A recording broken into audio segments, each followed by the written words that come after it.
উপমহাদেশের ক্রিকেটারদের রাজনীতিতে জড়ানোর ইতিহাস কম নাই। মাশরাফি বিন মুর্তজা আর সাকিব আল হাসান একটু ব্যতিক্রমী। অন্যরা যখন ব্যাট প্যাড তুলে রেখে রাজনীতিতে জড়িয়েছিলেন, সাকিব মাশরাফি সেখানে তখনও দেশের ক্রিকেট দলের অধিনায়ক। অনেকের কাছেই তখন থেকে তারা আর বাংলাদেশের সাকিব ম্যাশ নন, শুধুই একটা দলের। এমপি মাশরাফির সেই ১৯ বিশ্বকাপের দুরবস্থার কথা সবাই জানে। এমপি সাকিবও ২৪-এর টি-২০ বিশ্বকাপে ছিলেন নিজের ছায়া হয়ে। বারবার প্রশ্ন উঠেছে, কি হতো তারা যদি ক্রিকেট থেকে অবসরে গিয়ে রাজনীতিতে নাম লেখাতেন। ভারতীয় গণমাধ্যম দ্য হিন্দুকে এই প্রশ্নের ব্যাখ্যা দিয়েছেন সাকিব।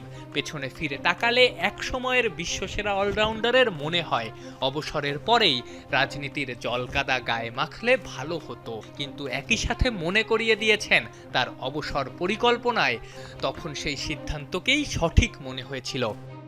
পেছনে তাকালে মনে হয় অবসর নেওয়ার পর রাজনীতিতে যোগ দেওয়াটাই হয়তো আরো ভালো হতো, ওটাই হয়তো আদর্শ পরিস্থিতি ছিল। কিন্তু ২০২৩ সালের ডিসেম্বরে যখন আমি নির্বাচনে প্রতিদ্বন্দ্বিতা করার সিদ্ধান্ত নিই, তখন আমার মনে পরিষ্কার ছিল যে ২০২৫ সালের চ্যাম্পিয়ন্স ট্রফি হবে বাংলাদেশের হয়ে আমার শেষ উপস্থিতি। সেই অর্থে আমি এটাকে অবসর পরবর্তী পরিকল্পনা হিসেবেই দেখেছিলাম। তাই সময়টাকে আমার কাছে ঠিকই মনে হয়েছিল। আমি সবসময়ই মনে করেছি, ভালো মানুষেরা যখন রাজনীতি থেকে দূরে থাকে তখন ভুল ধরনের মানুষের জন্য সেখানে জায়গা তৈরি হয়। তাই এই সিদ্ধান্ত নেওয়ার আগে বিষয়টা নিয়ে আমি সত্যিই গভীরভাবে ভেবেছি।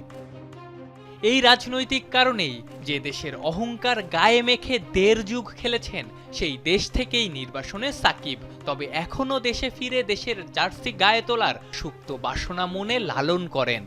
তবে সেটা শুধুমাত্র একটা ম্যাচ খেলে অবসর নেয়ার জন্য না।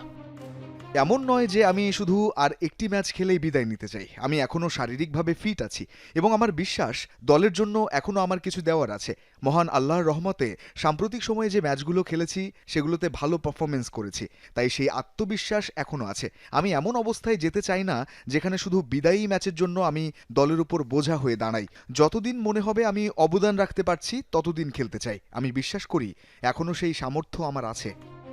মুস্তাফিজুর রহমানকে আইপিএল থেকে বাদ দেওয়ার পরিপ্রেক্ষিতে ভারতে টি-২০ বিশ্বকাপ খেলতে রাজি হয়নি বাংলাদেশ। সবশেষে এই টুর্নামেন্টই আর খেলা হয়নি টাইগারদের। সাকিব মনে করেন সমস্যার সমাধান অন্যভাবেও করা যেত।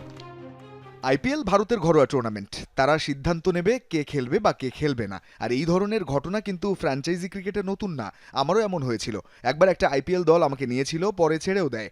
আমার এবং ফ্র্যাঞ্চাইজিটির একইভাবে আলোচনাও হয়েছিল। মোস্তাফিজের ইস্যুটাও সেভাবেই সামলানো যেত, কিন্তু হয়নি। বিসিবি এবং ফ্র্যাঞ্চাইজির মধ্যে আলোচনার মাধ্যমে সমাধান করা যেত। এমন একটা ঘটনা নিয়ে বিশ্বকাপ না খেলা ভুল সিদ্ধান্ত ছিল। আমি মনে করি তখন যারা ক্ষমতায় ছিল তারা পাবলিক সেন্টিমেন্টের জায়গা থেকে সিদ্ধান্ত নিয়েছে এবং দিন শেষে তা ক্রিকেটের জন্য ভালো হয়নি।